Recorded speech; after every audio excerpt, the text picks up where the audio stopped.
Después de mi video comentando el documental sobre Marcial Maciel, se han suscitado muchísimos comentarios.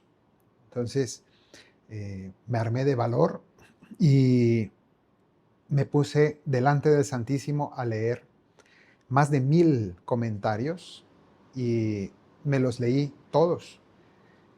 Y bueno, hasta ayer, ¿no? Ya los de hoy no he podido al menos verlos con detalle. Entonces, he podido tomar de allí ciertas reacciones y ciertas cosas a las que quisiera, porque me parecen justas, ciertos reclamos que me parecen justos, concretamente 3 temas que, que repetidamente se mencionan, que se dice que faltan en el otro video.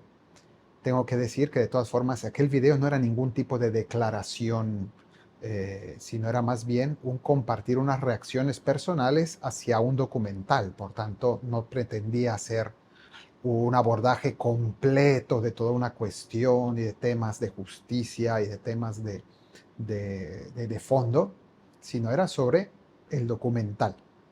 En cualquier caso, estos 3 temas que ahora mencionaré, que se refieren a las víctimas, la reparación y compensación a esas víctimas, también el tema de otros abusadores dentro de la congregación y finalmente el tema espinosísimo de cómplices, posibles cómplices de Marcial Maciel, me parece que también es justo abordarlos, pero tengo que volver a hacer un énfasis y es que estos videos, el anterior y este, son a título totalmente personal, individual, es una iniciativa mía.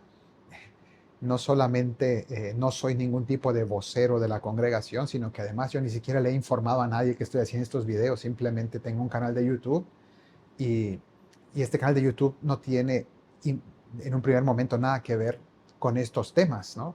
Quienes siguen el canal saben que esto es un canal acerca del Evangelio y de hablar acerca del Evangelio, pero al mismo tiempo me parece que este tema es un gran elefante en la sala, como se suele decir, es decir, un enorme obstáculo a la recepción del Evangelio, gigante. Y por tanto tenía que yo abordarlo, ¿no? Como también lo hice en su momento sobre la situación en Gaza, diciendo, bueno, si tengo un canal desde Tierra Santa, yo no puedo simplemente obviar un tema gigante que todo el mundo está viendo y yo hacer como si no pasara nada. Tengo que decir algo al respecto, ¿no? Pues aquí pasó exactamente lo mismo y me he visto obligado a, eh, de algún modo, a decir algo al respecto y me parece que es justo. Pero con esa salvedad, es algo que hago a título individual y soy solamente un individuo que dice sus opiniones y ya está. Opiniones que a algunos les han parecido interesantes y a otros muchísimos les han parecido horribles, ¿no? Eh, Tengo que decir eso, que he encontrado unas reacciones, muchísimas de ellas muy positivas, que agradezco, también haré algún comentario sobre ellas, pero también una cantidad gigante, no son la mayoría, pero igualmente son muchísimas, cientos de reacciones llenísimas de enojo. Hay mucha rabia, hay mucha indignación en torno a estos temas y lo cual me parece entendible y no solo correcto que haya esa solidaridad con las víctimas en general y con esta situación, ¿no? Que horroriza a muchas personas, a muchas les ha causado profunda tristeza, ¿no? A algunas personas estos temas realmente les desestabilizan emocionalmente y sobre todo, como he dicho, les llena de rabia y enojo.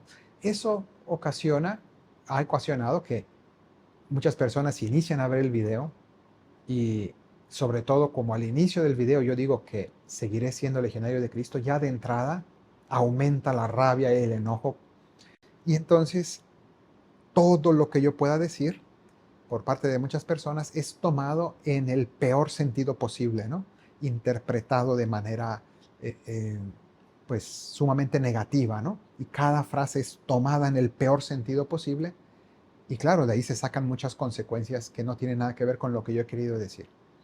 Mi intención sincera es establecer eso, un puente, el poder hablar de manera serena sobre estos temas y reconocer las cosas, porque al final estoy convencido, este canal es sobre el Evangelio y una, un pilar fundamental de nuestra fe es que Cristo dijo, la verdad os hará libres. Y entonces pues hay que afrontar la verdad y comprendo que muchas personas ya de entrada están convencidas de que en un legionario de Cristo no puede haber nada de verdad.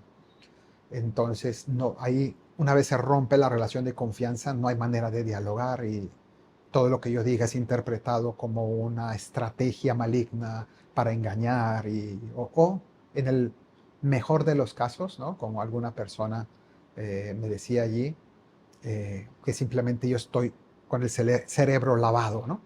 Entonces, bueno, ahí ya no se puede establecer un diálogo, ¿no? Hay un freno. Y me llamó la atención que se repitió en, en algunos mensajes, pocos, pero fue repetitivo también, eh, una especie de insulto. Yo dejé casi todos los comentarios, solo eliminé aquellos que usaban palabras groseras y que me parecía indecente dejar, pero fueron solamente algunos.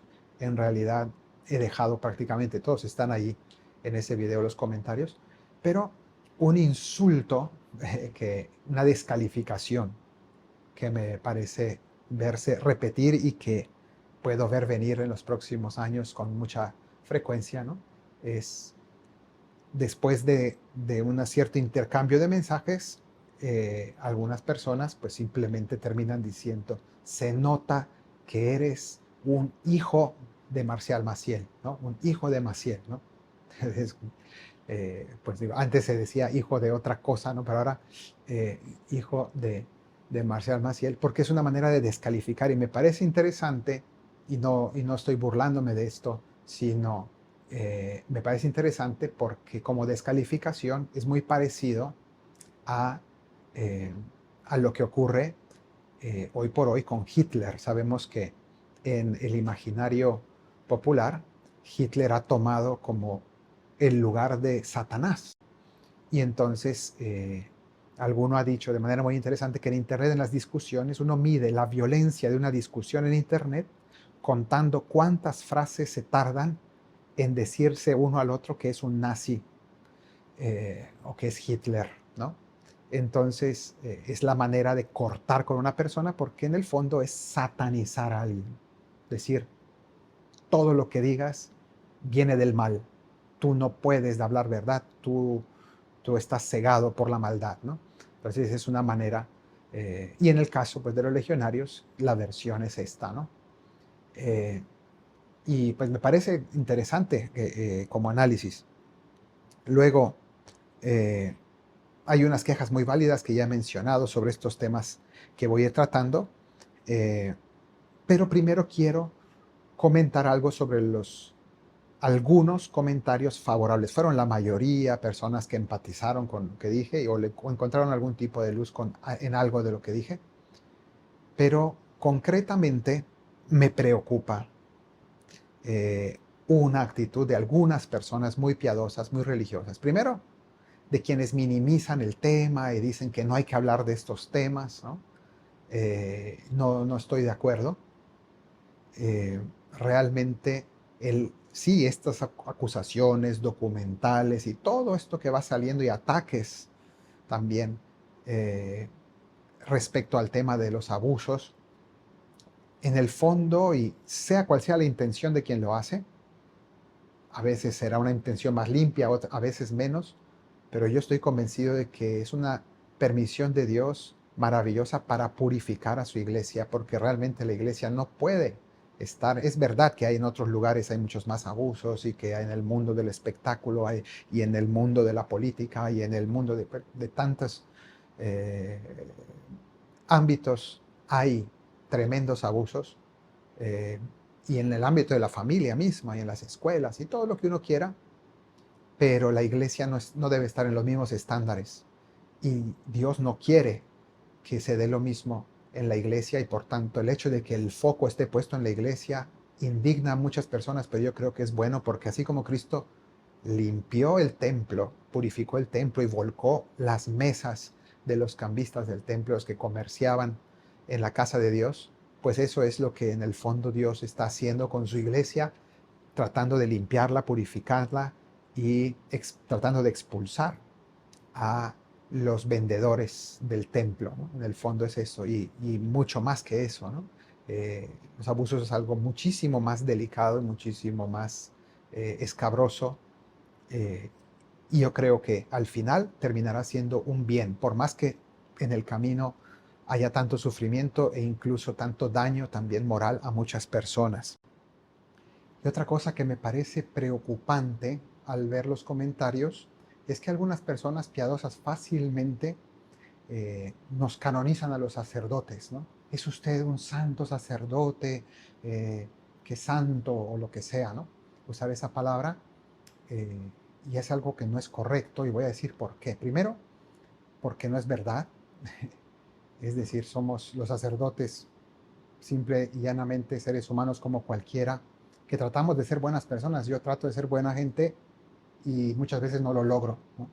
Entonces, hay que saber esto, pero es que además se crea fácilmente esta aura de santidad, que es la que lleva precisamente a estos abusos después por parte de algunos sacerdotes, que incluso si no tenían la intención de abusar de su autoridad o de cualquier otro modo de su poder, cuando se ven revestidos de esta idealización, ¿qué es esto? Una idolatría o una idealización del sacerdote, eh, les da un poder sobre las personas que no es correcto, ¿no? Nos da eh, algo que no es correcto. Entonces eso causa mucho clericalismo y en el fondo pues es ocasión de muchos males y todo esto viene de allí, ¿no? Porque el sacerdote pues cuenta con eh, este revestimiento eh, de, de santidad que no es verdad, ¿no?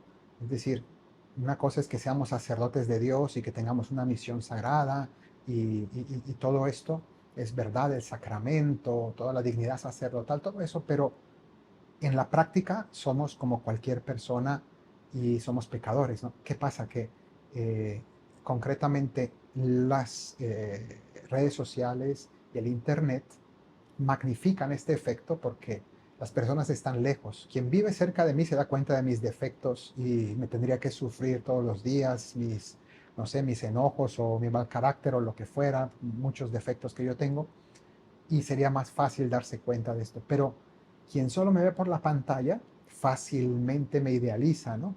¿Por qué? Porque alguna palabra mía le puede iluminar, le puede inspirar, ¿no? Porque ven de algún modo mi imagen, ¿no?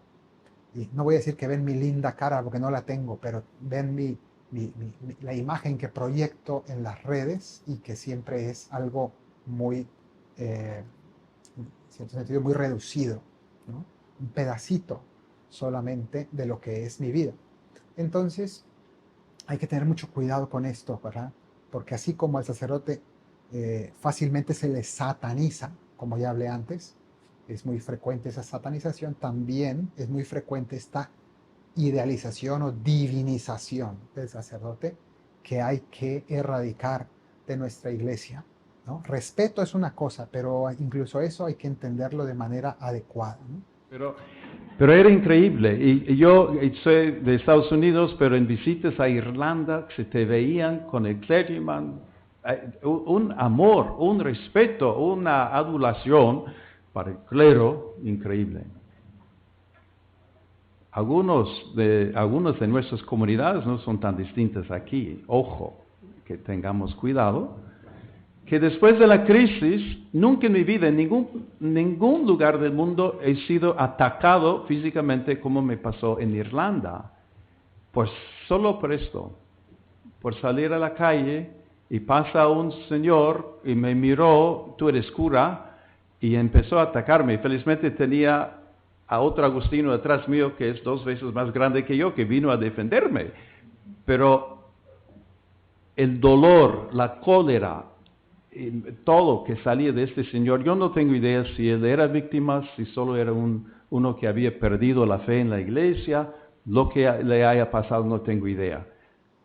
Voy a hablar de otra cosa también interesante, porque ha salido mucho en los comentarios este aspecto de que el árbol malo solo puede dar frutos malos, no es posible que todo eso que hablé eh, la vez pasada, de que yo creo que Dios puede hacer obras buenas a través de las intenciones y de los pecados de otro, ¿no? Algunos lo han tomado en un sentido muy negativo, pero eh, en concreto yo me refiero a lo que dice San Pablo en la carta de los Filipenses 1, versículo 18. Él dice que Cristo eh, a veces es predicado por vanidad, por pretexto o por verdad. En cualquier caso, que Cristo sea predicado, eso me alegra y me alegrará siempre. Entonces ahí hace muestra de lo que estoy intentando decir, ¿no? De que efectivamente, aunque las motivaciones de Marcial Maciel han sido malas, luego hay otros que han tenido intenciones buenas y que en el fondo Dios puede obrar a través de todo eso. Pero concretamente hay un comentario que me pareció muy iluminador.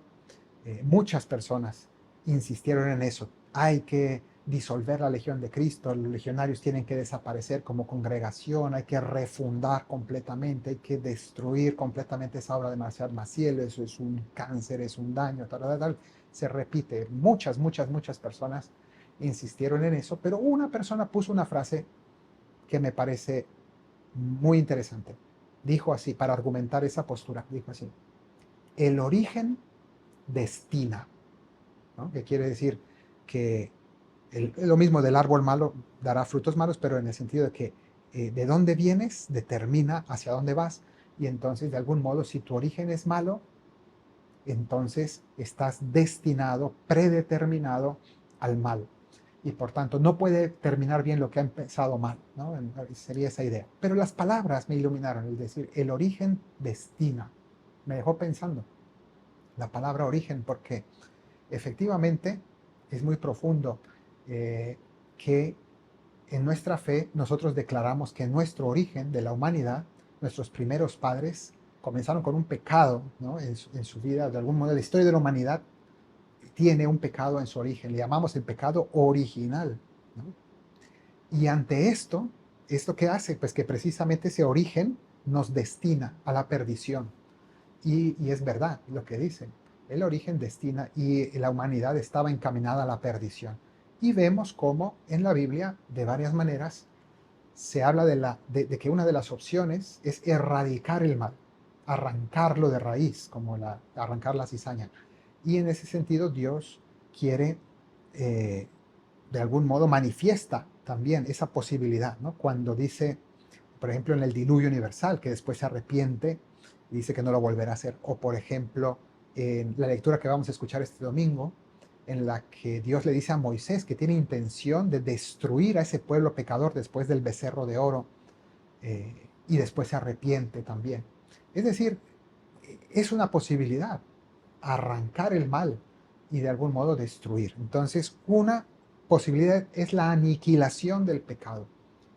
La otra postura es la redención del pecado. Dios que ha querido involucrarse en la historia y venir a redimir, a sacarnos del fango, a, a hacer nuevas las cosas, ¿no? Pero no a través de una aniquilación, sino a través de una redención en la cual Él se implica. Entonces, de algún modo, esa será la obra también que queda por hacer. Es la obra del cristianismo, esa es la historia de la humanidad, esa es la historia de la iglesia también, y de algún modo tendrá que ser el camino a seguir en la Legión, que de algún modo me tocará participar en esta etapa, pero que yo no veré consumado, ¿no? Y está todavía por hacer esa redención. No solamente es limpiar la imagen de la congregación, sino es realmente hacer que esto tenga un sentido redentor. La misma Biblia, una y otra vez, nos muestra cómo Dios usa el pecado y la miseria de la humanidad para salirse con la suya. Y eso, basta poner algunos ejemplos. El mismo Jacob, que se quedó con la primogenitura robándosela descaradamente a su hermano de manera inmoral, ¿no? Y por más que se pueda hablar de que su hermano había vendido aquella primogenitura por un plato de lentejas, en realidad nos está hablando de una deshonestidad que luego le pasará factura al mismo Jacob. Y luego sus propios hijos también serán grandes pecadores, que ya lo he contado, la historia de José, cómo vendieron a su hermano, cómo lo traicionaron, y Dios utilizó de nuevo ese pecado para una mayor gloria, y no porque no fuera pecado, fue algo terrible, pero Dios lo usa para bien. Luego otro de los hijos de Jacob, que es Judá, que sería precisamente el antepasado de Jesús, ¿no? Que es de la tribu de Judá, pues este Judá tuvo su descendencia a través de querer acostarse con una prostituta, que en realidad no era una prostituta, era su propia nuera disfrazada, y pues hay ahí una escena sumamente pecaminosa, y sin embargo, de ahí nacerá Fares, que después será antepasado también de Jesús. Y lo mismo se diga de Betsabé, esa mujer que David se apropió adúlteramente y criminalmente, aunque después se arrepentiría, pero sabemos cómo también Jesús está emparentado con todos estos hechos en su genealogía, con estas personas. Es decir, Dios no tiene asco de la humanidad pecadora, y más bien la redime, y Dios termina saliéndose con la suya a pesar de la debilidad, incluso de la maldad muchas veces del ser humano.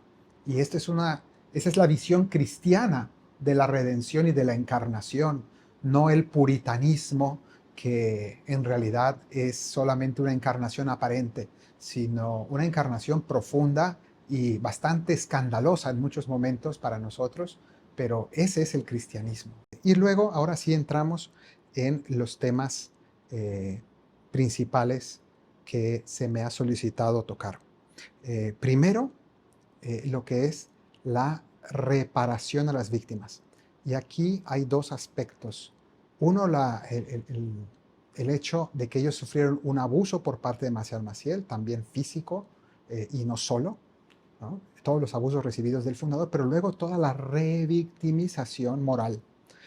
¿Por qué? Y ahí yo claramente lo dije la vez pasada, yo fui parte de ese no creerles, y de algún modo el haberlos desprestigiado y causado unos sufrimientos enormes y un desprestigio y sí, una difamación de algún modo por haberlos considerado mentirosos, calumniadores, etcétera, ¿no? Que era la narrativa de Maciel, pero de la cual participamos muchas personas dentro y fuera de la congregación.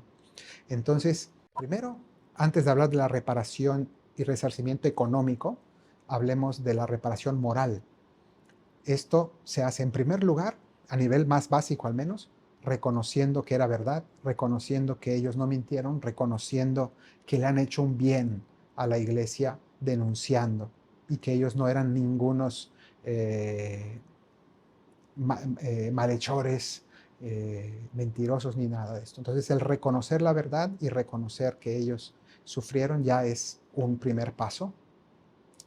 Pero luego también está el tema de la reparación económica. Y esto quiero leerles una nota de las noticias. Yo lo tomo, repito, yo no soy lo digo por enésima vez, yo no soy ningún vocero de la congregación, yo no tengo ningún tipo de toma de decisiones, de responsabilidades. Yo soy uno más, y que hablo a título individual de lo que pienso, de lo que veo en las noticias. Soy como cualquier persona. Pero dice esta nota de la agencia AP, y habla sobre este tema. Esto es de hace unos 5 años o 4.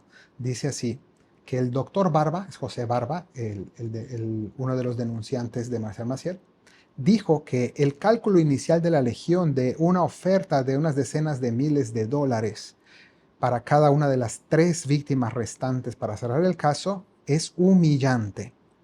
Y entonces, aquí está diciendo que no aceptó él ese resarcimiento para él y otras 2 víctimas más que él representa. Entonces estamos hablando de 3, que dicen son las víctimas restantes para cerrar el caso. Significa que con las demás personas se llegó a un acuerdo y se ha dado un resarcimiento económico. Ninguna cantidad será suficiente para resarcir el daño que ha sido físico, espiritual, moral, psicológico. Pero de algún modo, pues hay que dar de algún modo ese paso que también hay que hacerlo, ¿no? Eh, Ellos no lo han aceptado, los otros sí, con los demás ya se llegó a un acuerdo, se ha llegado a eh, de algún modo, a un paz y salvo en ese sentido, ¿no? Y ellos obviamente podrán seguir hablando siempre sobre lo que sufrieron, porque es una verdad histórica, pero el punto no es ese, sino el punto es más como el que también se reconozca que la congregación ha querido acercarse. Y sobre esto no se ha llegado a un acuerdo, y dice que el nuevo superior de la Legión, el padre John Connor, el actual, trató sin éxito de comunicarse con Barba, con el doctor José Barba. Dos cartas suyas del padre John Connor no recibieron respuesta. Entonces, eh, aquí habla de un corte de comunicación y termina la nota más adelante diciendo, Barba no respondió. Y dice esta frase a la agencia de noticias, no confío en ellos, en los legionarios, no confío en ellos porque no es de buena fe. Entonces, aquí lo único que quiero mostrar, no estoy haciendo ninguna defensa ni nada, lo único que quiero mostrar es que ha habido un proceso de acercamiento, se ha logrado, ha sido exitoso de algún modo, no sé si la palabra ha sido, ha salido adelante con algunas personas, pero hay 3 personas que parece ser que no han aceptado esto y bueno, pues hay un corte de comunicación porque se ha roto la confianza y por motivos completamente entendibles, ¿no? Entonces ahí todavía sigue habiendo conflicto, mientras que con otros se llegó completamente a cerrar este tema específico de la reparación económica. Luego, otro tema es el de otros abusadores dentro de la congregación. También es un tema amplio. Yo aquí remito a la información oficial de la congregación. Hay un sitio que se llama ceroabusos.org, ceroabusos.org, donde está toda la información sobre lo que hace la congregación en cuanto a prevención de abusos, lo que se hace ante las denuncias, el castigo de los abusadores y la reparación a las víctimas. Todo eso está y es muchísima información. Ahí hay estadísticas, hay gráficas, hay informes anuales, está todo ahí. Es demasiada información. No es mi intención hacer aquí ningún análisis, simplemente menciono que allí se muestra que de 1400 y tantos sacerdotes que han sido ordenados en la congregación a lo largo de la historia, de los cuales quedamos 1000 aproximadamente, porque muchos han fallecido, otros se han ido por las causas normales de cualquier congregación, algunos miembros se van, y otros finalmente que han abandonado la congregación disconformes con el proceso de renovación, ¿no? No sé cuántos hayan sido de este caso, tal vez unos 150 o más, que se hayan ido explícitamente por estos asuntos, ¿no? Pero bueno, de todos estos 1400 y tantos, hay un 2% más o menos de abusadores. Estamos hablando que son unos 30. Eso es muchísimo. Eso es muchísimo. Porque uno solo ya sería demasiado. Esto también hay que tenerlo muy claro. Uno solo sería demasiado. Pero aquí estamos hablando que de 100 sacerdotes, 2 son abusadores. Sabemos que en cuanto a las denuncias, hoy por hoy es bastante fácil que se llegue a las denuncias y así es, y qué bueno, se ha avanzado mucho en eso y sabemos que es un 2% y tendría que ser un 0% en la Iglesia Católica. Nunca lo va a ser porque somos seres humanos, sí, pero tendría que tenderse a llegar hacia ahí. Entonces, insisto, estamos hablando de un número que siempre va a ser importante y que no se debe minimizar, ese 2%. Luego, hay que decir que muchos de estos han sido repetidores, es decir, víctimas de Marcial Maciel que luego repitieron la conducta, es decir, víctimas que también se volvieron victimarios. No todas las víctimas se vuelven victimarios, muchos no, como estos denunciantes, estas personas que denunciaron a Marcial Maciel, pero otros en cambio nunca, no solo no denunciaron, sino que entraron en esa dinámica y lo normalizaron en su vida. Y es terrible, ¿no? A escondidas, pero lo normalizaron, o al menos lo estuvieron viviendo y cometieron también cosas atroces. Entonces, aquí también la gran pregunta es cómo tratar a estas personas que son al mismo tiempo víctimas dignas de compasión en cuanto víctimas, pero victimarios dignos de castigo severo. Entonces, están estos dos elementos en la misma persona, es muy complejo, ¿no? Pero bueno, yo aquí no voy a no voy a profundizar en esto porque es casi una paradoja, pero sin duda eh, se debe pagar por estos crímenes. Un tema relacionado con este, para cerrar el asunto, es el tema de los casos actualmente abiertos y el tema también de las acusaciones que han resultado falsas. Entonces, por un lado, se habla bastante del caso abierto en España, el caso abierto en México, el caso abierto en Chile, eh, que entiendo que en cierta instancia, al menos algunas de las personas que yo sepa, se ha eh, sobreseído ese caso, pero digamos que en el caso sobre todo de España y eh, y de México, hay que recordar que está todavía bajo investigación, ambos casos están bajo investigación. ¿Y esto por qué lo digo? Porque créanme que tengo el deseo de que se haga la justicia que, que se deba tener, es decir, que realmente si son culpables o que si es culpable alguna de estas personas, que de verdad se les castigue con un castigo ejemplar.